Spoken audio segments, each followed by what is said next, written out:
दोस्तों लोग कहते हैं कि मैं वैष्णव समाज से हूँ and we don't eat non veg, and कुछ लोग कहते हैं कि we are sadhak, we are Shakti upasak, we are Aughad, we are tantrik, and they say that हमारे में चलता है। They both belongs to same community, Hindu dharma, Sanatan धर्म। So has been eating non-vegetarian food like food. You know, that's food for them. Like you have fish for someone born in Bengal, or like in Kerala you have seafood as is there. It's like staple food for them.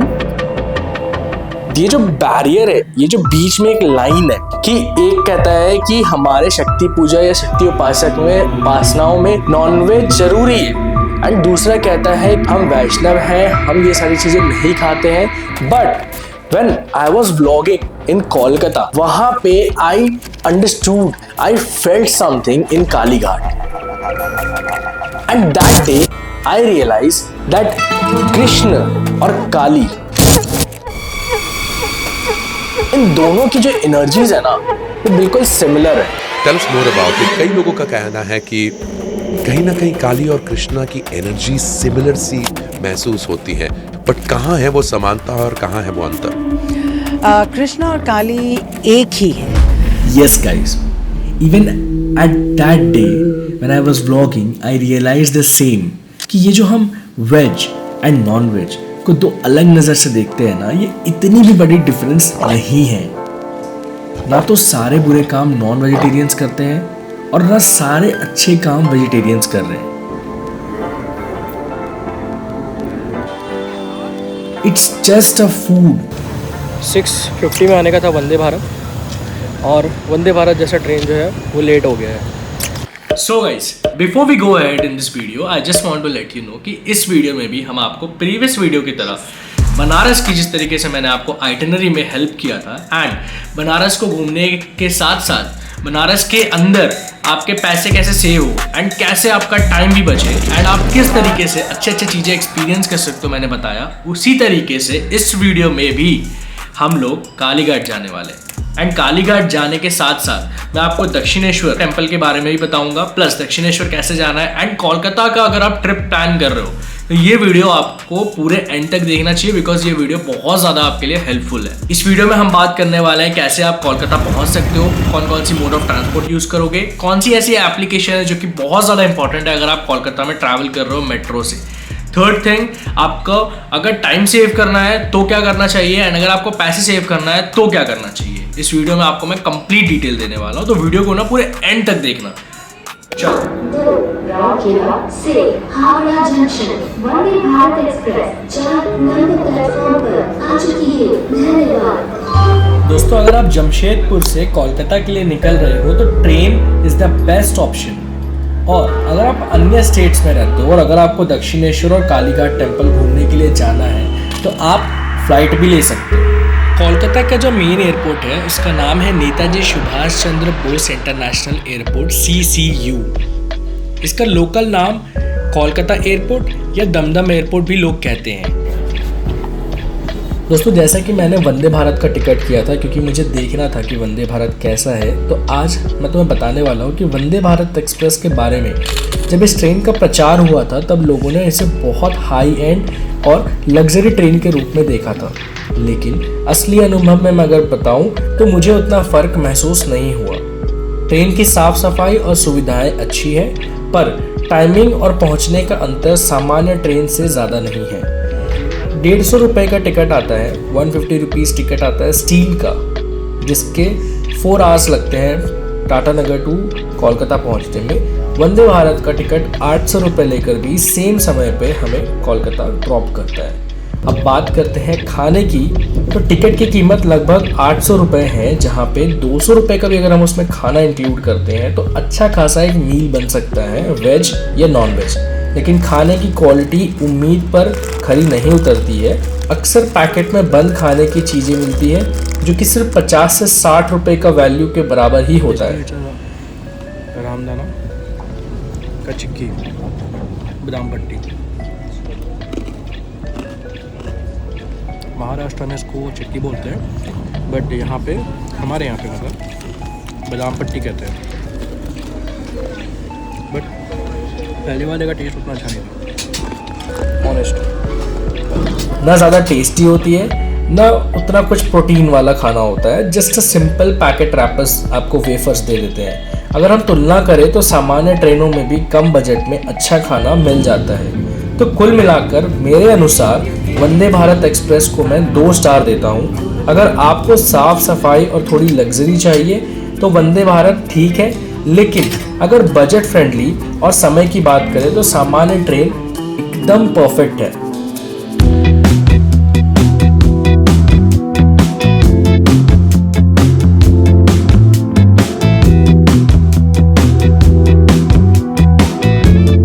Kolkata आने के बाद मैंने room stay नहीं लिया because यहाँ पे मेरा एक स्कूल फ्रेंड रहता है, तो मैं उसके घर पे एज अ बैचलर चला गया।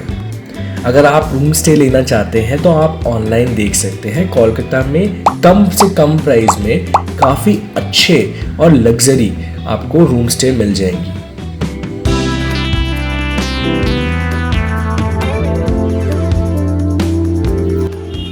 सो अभी यहाँ से आकर ऐसे ऊपर जाना है। आप लोग होटल्स भी अवेलेबल है, बहुत सारे दवाखाना भी अवेलेबल है।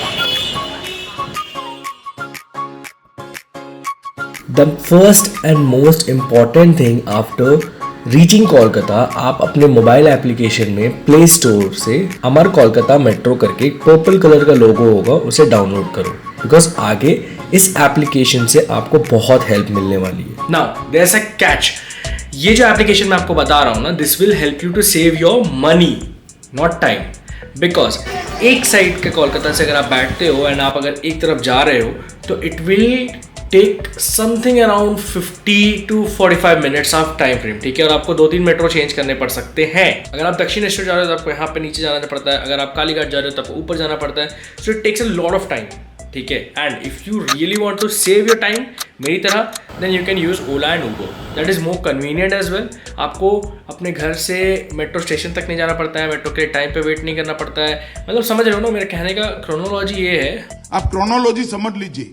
पहले बाइक राइड्स कर लो, बहुत टाइम बचेगी, बहुत ज़्यादा टाइम बचेगी। আরে শোনো তো বউয়ের বাড়ির গল্প, শ্বশুর আর জামাইয়ের কিপটামির নাটক কিটা। শ্বশুর কৃপণ জামাই দুইজনে মিলে হাসি ফাটায়, বৈঠক ঘরে বাজে ঝড়, টাকা পয়সা নিয়েই চলো গল্প। सो आफ्टर रीचिंग कोलकाता मैंने अपना डे 1 का शुरुआत किया दक्षिणेश्वर टेम्पल से। एंड दक्षिणेश्वर जाने में मुझे करुणमय टू दक्षिणेश्वर डायरेक्ट टिकट मिला मेट्रो का, जिसका प्राइस है 50 रुपीज़ पर पर्सन। हम लोग 2 लोग गए थे तो हमें पड़ा 100 rupees. This is gate number 2 from this side. आप यहाँ से शॉपिंग कर सकते हो, veg and non veg hotel भी है यहाँ पे। एंड देन यहाँ से शॉपिंग फूल माला लेकर ये गेट, यहाँ से आपको अंदर जाना है।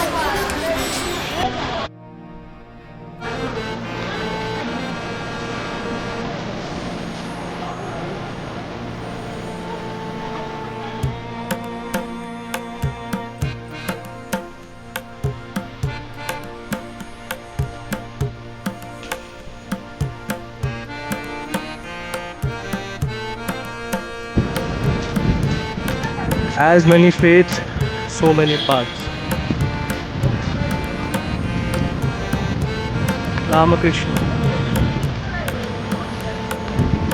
जैसा कि वीडियो की शुरुआत में मैंने बताया था कि आज लोग भक्ति के नाम पर आपस में लड़ते रहते हैं। कोई कहता है कि मैं वैष्णव हूँ, मीट नहीं खाता, तो कोई बोलता है कि मैं शक्ति उपासक हूँ, हम ये सब खाते हैं। लेकिन दक्षिणेश्वर आकर एक अजीब सी शांति मिलती है। क्यों? क्योंकि यहीं पर श्री रामकृष्ण परमहंस जैसे महान उपासक ने माँ काली की साधना की। और सच ये है कि उनका भोजन मांसाहारी था, यानी नॉनवेज वो खाते थे, फिर भी वो भगवान के सबसे शुद्ध और सबसे अच्छे दर्ज के भक्त माने गए। इस जगह पर आकर समझ आता है आपको कि भक्ति थाली से नहीं, विचार से नापती है। देखो गाइस, ये है मेन टेम्पल, ठीक है। ये मेन टेम्पल है जिसके अंदर आपको जाना है। इसके अंदर एक कॉरिडोर है, उसके अंदर ही होता है। उसके पहले आपका फ़ोन सबमिट हो जाएगा, जो कि टिकट काउंटर वहाँ पे है। घुसने के बाद जो पहला गेट्स आता है ना, उसके अंदर ही आपको फ़ोन जमा करने का आपको रास्ता दिख जाता है। देखो इस तरीके से दिखता है, आप यहाँ पे जाना and please keep the change. आप सिक्के वगैरह कुछ भी रखना, because it will help you out. Mobile जमा करने से और वो है फूड प्लाज़ा जहाँ पे अच्छा खाना मिलेगा आपको। अभी फ़िलहाल तो हम लोग जा रहे हैं इस साइड, ये इस साइड से ऐसे पीछे की तरफ में गंगा है, तो वहाँ पे गंगा जी है, तो वहाँ पे जाके देखते हैं, बैठते हैं। जब आप मंदिर के अंदर जाओगे ना, आपको बहुत ज़्यादा अलग सा वाइब्स आता है, बहुत अच्छा फील होता है। दोस्तों, दक्षिणेश्वर काली टेम्पल की टाइमिंग सुबह लगभग 6 बजे से रात 8:30 या 9 बजे तक होती है। अगर आप शांति से माँ का दर्शन करना चाहते हो तो सुबह 6 से 8 बजे के बीच या फिर दोपहर 2 से 4 का टाइम बेस्ट होता है, क्योंकि इस वक्त क्राउड काफ़ी कम होता है। दक्षिणेश्वर मंदिर कोलकाता के हुगली नदी के किनारे स्थित है और ये सिर्फ एक मंदिर नहीं बल्कि भक्ति, शक्ति और इतिहास का जिंदा प्रमाण है। इस मंदिर का निर्माण 1855 में रानी रासमणी ने करवाया था। रानी रासमणी एक दानी और शक्तिशाली महिला थी जिन्होंने अपना सारा वैभव माँ काली के भक्ति में लगा दिया। कहते हैं माँ ने उन्हें सपने में दर्शन दिए और इसी जगह पर मंदिर बनाने का आदेश दिया। यहीं पर श्री रामकृष्ण परमहंस ने माँ काली की उपासना की और अपनी साधना के माध्यम से दुनिया को भक्ति और प्रेम का मार्ग दिखाया। इस जगह पर आज भी उनकी तपस्या की ऊर्जा महसूस होती है। आई थिंक हम लोग को यहाँ से प्रसाद लेना है। ये 42, 58, 57, 56 क्या लिखा है पता नहीं। अब जानते हैं कि माँ काली को प्रसाद में आमतौर पर क्या क्या चीज़ें चढ़ा सकते हैं। ये साड़ी माता जी को चढ़ेगा, ये चुनरी माता जी का चरण छुआ के आपको रिटर्न देगा। अच्छा, ये सिंदूर रिटर्न देगा, मिठाई रिटर्न देगा। चाहो तो आप मंदिर के परिसर में जाके खरीदारी कर सकते हो, वो थोड़ा सा आपको कॉस्टली पड़ेगा, या फिर आप अपने घर से लाल फूल या सफ़ेद मिठाई, नारियल और भोग के रूप में खिचड़ी या फ्रूट्स चढ़ा सकते हैं। यहाँ के भोग और आरती का अनुभव बहुत ही अलग है। ऐसा लगता है जैसे माँ स्वयं आपकी बात सुन रही हो। मैंने भी यहाँ पर बैठकर कुछ देर तक ध्यान लगाया और माँ को अपने मन के अंदर से देखने की कोशिश की। दक्षिणेश्वर मंदिर सिर्फ दर्शन की जगह नहीं बल्कि विश्वास, शक्ति और आत्म शांति का केंद्र है। यहाँ आकर लगता है जैसे शहर के शोर पीछे छूट जाता है और बस माँ और आप रह जाते हो। अगर आप कोलकाता जाओ तो दक्षिणेश्वर जाना सिर्फ प्लान नहीं, एक अनुभव होना चाहिए। अगर किसी का खाना देखकर आपका भगवान बदल जाता है तो शायद गलती भक्ति में नहीं, सोच की कमजोरी में है। दक्षिणेश्वर यही सिखाता है कि रास्ता अलग हो सकता है पर मंजिल एक ही है। It's day 2। सुबह हम लोग आए तो रैपिडो में थे बिकॉज सुबह जल्दी आना था, बट अभी मेरा ट्रेन है शाम में, तो मैं चाह रहा हूँ कि मेट्रो से चला जाऊँ क्योंकि मेट्रो आसान पड़ेगा जाने के लिए, मेरे को ऐसा लग रहा है। दोस्तों, मेट्रो से जैसे ही आप कालीघाट टेम्पल के पास उतरते हो एक अजीब सी वाइब्रेशन महसूस होने लगती है। ये सिर्फ हवा नहीं होती है, ये सिर्फ भीड़ का शोर भी नहीं होता है, ये होती है माँ की प्योरेस्ट एनर्जी। कैमरा धीरे धीरे गलियों से गुजरता है, फूलों की खुशबू, धूप का धुआं, शंख की आवाज़ और फिर एक गहरा सन्नाटा जो दिल के अंदर एक जवाब खोज रहा होता है कि ये मंदिर में ऐसा क्या है। एंड आप जब उस जगह पे जाते हो ना तो आपको ऐसा लग रहा होता है कि आपको कोई ना कोई देख रहा है, जैसे कोई बुला रहा हो। ये जगह सिर्फ एक मंदिर नहीं, ये एक शक्ति पीठ है।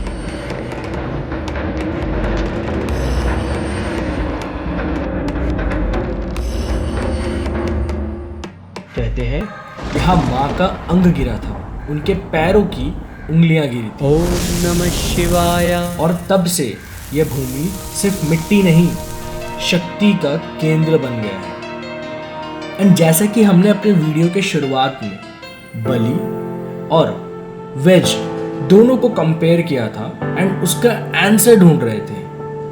उसका आंसर आपको इसी मंदिर पे मिलेगा। And to be very honest, if you want to understand कि what is this barrier in between this both the things, ये जो थॉट प्रोसेस है, इनके बीच का ये जो बैरियर है, ये कैसे हम डिफाइन कर सकते हैं कि हमें ये खाना चाहिए, ये नहीं खाना चाहिए, एंड ये खाने वाले क्या गलत लोग हैं या फिर ये खाने वाले लोग गलत है। मतलब how can we analyse, how can we जज। जैसे ही आप मंदिर के अंदर जाते हो, एक और सच सामने आता है कि यहाँ पे बलि होती है, और ये कोई कभी कभी वाली चीज नहीं है। ये परंपरा सालों से लगातार 24 घंटे चलती आ रही है। यस, जब आप कालीघाट जाते हो आपको पता चलेगा कि काली माँ काली घाट में एंड जो जगन्नाथ जी का एक प्रोसेस है, दोनों में भी एक सिमिलैरिटीज है। जिस तरीके से जगन्नाथ जी का जो एक सब्सटेंस होता है, जो उनके अंदर एक पदार्थ है, जो एक कहते हैं एक रेडिएटिंग पदार्थ है उनके अंदर, वो जिस तरीके से ट्रांसफर होता है ना, उसी तरीके से same to same Kali Ghat में भी एग्जैक्ट सेम प्रोसेस होता है 1 से 2 दिन के पहले। तो ये स्नान यात्रा कुछ होता है जो मैंने इंटरनेट पे ही देखा है, तो उस दिन क्या उस जो अंग है उसको निकाला जाता है? अब देखिए, वो जो समय है वो जगन्नाथपुरी में भी स्नान यात्रा जो है उसके आसपास ही है। अच्छा। तो एज पर रिचुअल्स पहले कालीघाट में स्नान यात्रा होता है माँ का, फिर जगन्नाथपुरी में भगवान जगन्नाथ की स्नान यात्रा होती है। तो अगर मैं अब रिचुअल्स में जाऊं तो क्या होता है कि उस दिन एक तो ऐसा है कि भोर से ही मंदिर पूरा बंद होता है, ठीक है। वो सब क्या करेंगे, अपनी आंखों को बांध लेंगे, अच्छा, अपने शरीर को भी ढाक लेंगे, जो धोती का कपड़ा था उससे। फिर हम लोग क्या करते हैं, फिर माँ काली का जो अंश है उसको निकालते हैं उनके शरीर से। फिर एक ऐसे चांदी का एक बहुत बड़ा एक कंटेनर होता है जिसके ऊपर उसको रख के, और हम लोगों का एक पारिवारिक बहुत पीढ़ी दर पीढ़ी चलता हो रहा है, एक ऐसे जैसे कि ब्रह्मा जी का एक था ना कुमुंडल, वैसे एक कुमुंडल है सोने का, जिसको हम लोग बोलते हैं गोमुख भृंगो। ओके। तो गोमुख भृंगो से वो माँ सती को नहाया जाता है। तो एक तरीके से ऐसा है कि उसको कोई देख नहीं पाते, नहीं कोई नहीं इसीलिए देखता, कपड़ा बांध के किया जाता है। कपड़ा भी आंखों में भी और पूरे शरीर भी ढक के करना, उसको कोई बेयर हैंड से टच नहीं कर सकता। अच्छा, ये थॉट ना मेरे अंदर बहुत ज्यादा चल रहा था। एंड बीइंग अ क्यूरियस गाय, आप ना हमेशा हर चीज से सवाल करते हो, ठीक है। मेरा भी यही आदत है यार, बहुत ज्यादा ओवरथिंक होता है, एंड मैं भी ऐसे ही बहुत ज्यादा सवाल अपने मन के अंदर रखता था, but I got the answer कि ये क्या है। एंड काली घाट में जो मूर्ति है उसमें माँ को जो सिंदूर लगाया जाता है, जो रक्त सिंदूर का बना होता है, क्या आपको पता है कि वो भी वैष्णव स्टाइल में लगाया जाता है, क्योंकि माँ वैष्णवी है। दोस्तों, आशा करता हूँ कि आपको इस वीडियो से कुछ ना कुछ वैल्यू ज़रूर मिला होगा। एंड मैंने अपना ट्रिप यहाँ पे एंड कर दिया, एंड उसके बाद मैं वापस अपने घर जमशेदपुर के लिए रवाना हो गया। जैसा कि वीडियो के स्टार्टिंग में मैंने आपको बताया था कि मैं वेज और नॉन वेज के बीच की जो थिन लाइन है, जो डिफरेंस है, वो मेरे माइंड में ना हमेशा चलती रहती थी कि क्या इसे खाना चाहिए या ये गंदा है, इसको नहीं खाना चाहिए। मतलब बहुत ज़्यादा ना कन्फ्यूजन हुआ करती थी। लेकिन यहाँ पे घूमने और देखने और समझने के बाद मुझे ये एहसास हुआ कि जिस चीज़ के लिए मैं यहाँ पे आया था उसका जवाब मुझे मिल गया। एंड आप लोग भी उस चीज़ को रिलेट कर पा रहे होंगे। अगर आप राजसिक भोजन कर रहे हो तो आपको राजसिक एनर्जी प्रोवाइड होती है, एंड अगर आप एक सात्विक भोजन कर रहे हो तो आपको सात्विक एनर्जी मिलती है। That's all. अगर आपने मेरा वीडियो यहाँ तक देखा है तो एक लाइक ज़रूर करना, कमेंट करके बताना इस वीडियो में क्या क्या चीज़ हम इम्प्रूव कर सकते हैं, एंड आपको और किस चीज़ की नॉलेज चाहिए। एंड अगर आप मेरे चैनल पे नए हो तो प्लीज़ सब्सक्राइब करके बेल आइकन ज़रूर दबाना। बाय, मिलते हैं मेरे नेक्स्ट वीडियो पे।